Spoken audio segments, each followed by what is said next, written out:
experienced by an individual as physically or emotionally harmful or even life-threatening that then has lasting adverse impacts on their health outcomes later on in life.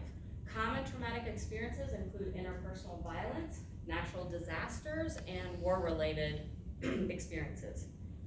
Traumatic incidents experienced during childhood are called ACEs, or Adverse Childhood Experiences.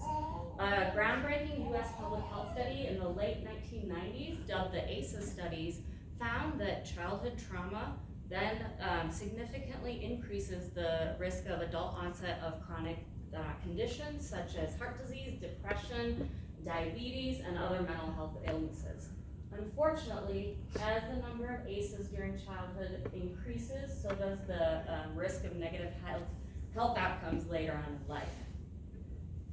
Globally, 1 in 4 adults report being physically abused as children. 1 in 5 women and 1 in 13 men say they were sexually abused as children.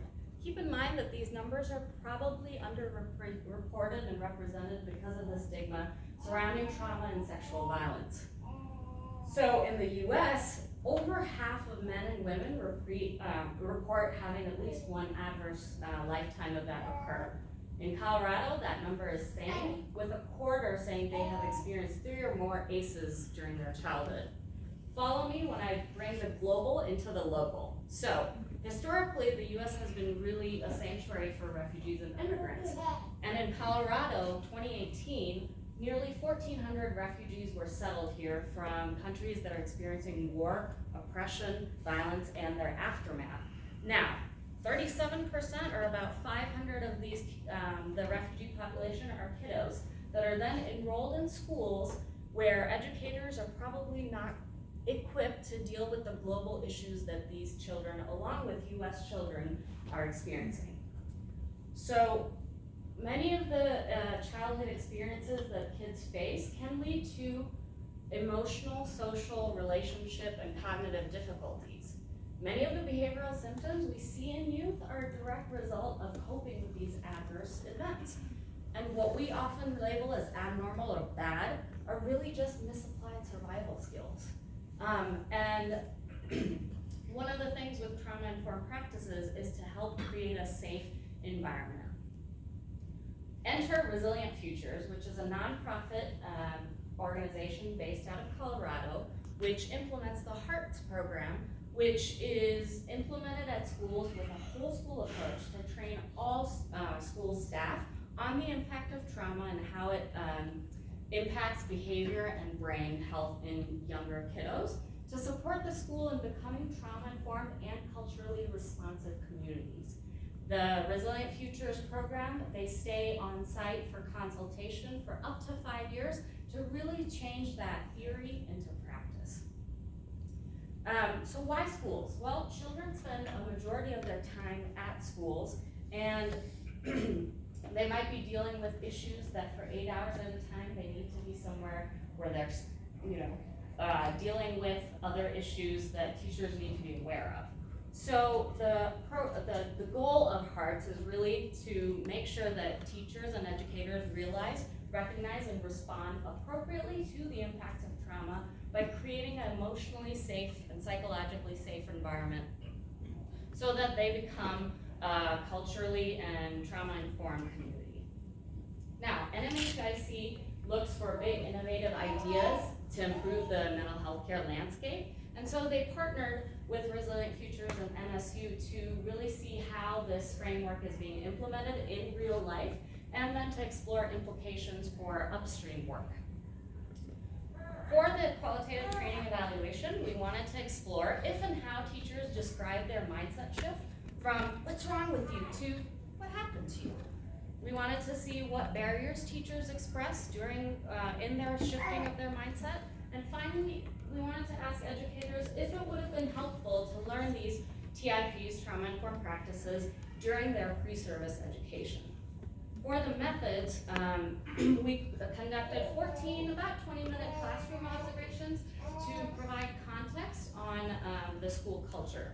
Then we did 24 semi-structured 1-hour interviews with 19 teachers, pre-K through 5th grade, 2 school administrators, a former school psychologist, and 2 Resilient Futures consultants.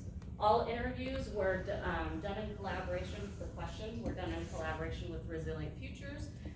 They were taped, transcribed, and thematic analysis was done using NVivo 12.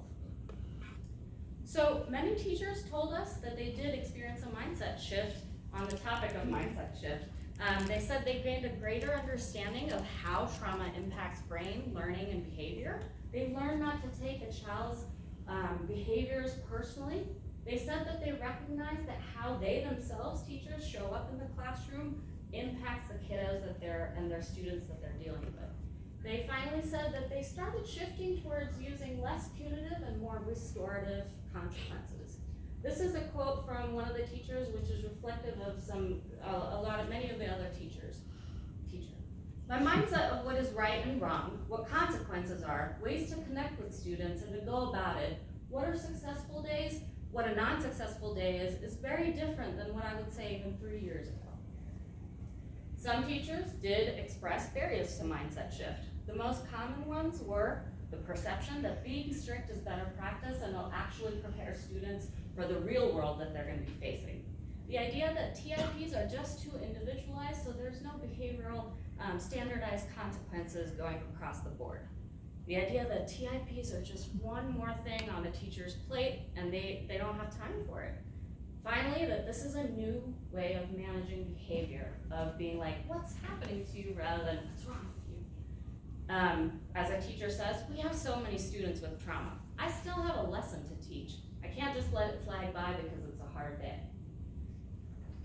One of the things that teachers said is that for a majority of teachers, hearts was their first exposure to TIPs. A teacher said that I took a lot of stuff personally, and after those trainings, I was like, okay, there's a lot going on with this kid that's not me. Overwhelmingly, teachers report that information on trauma-informed practices, self-care, and burnout prevention was not available during their pre-service education. So I know this was a qualitative evaluation, but I want to offer some possible implications for upstream work. Teachers are saying that they're working with children with a range of trauma histories that they themselves are not prepared to handle. They're saying TIPs and learning about it is critical work.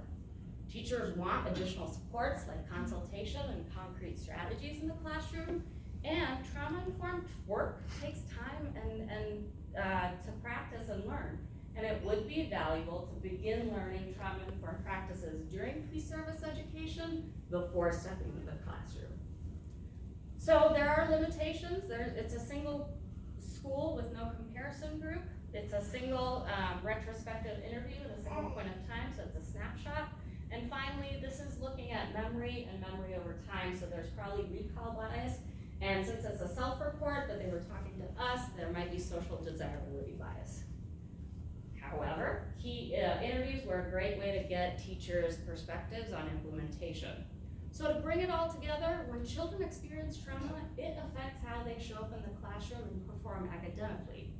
Many teachers are unprepared to address the traumas and are asking to learn these skills before they enter the classroom.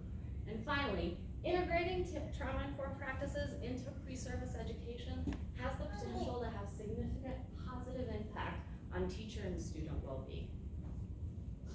With that, I'd like to thank Erika, my awesome preceptor, Anna Joseph, who couldn't be here today, my CSPH advisors, Resilient Futures team, the Colorado Elementary School that allowed me to come and learn with them, and NMHIC for being such a great place to do my practicum, Capstone, and to work. Thank you, guys.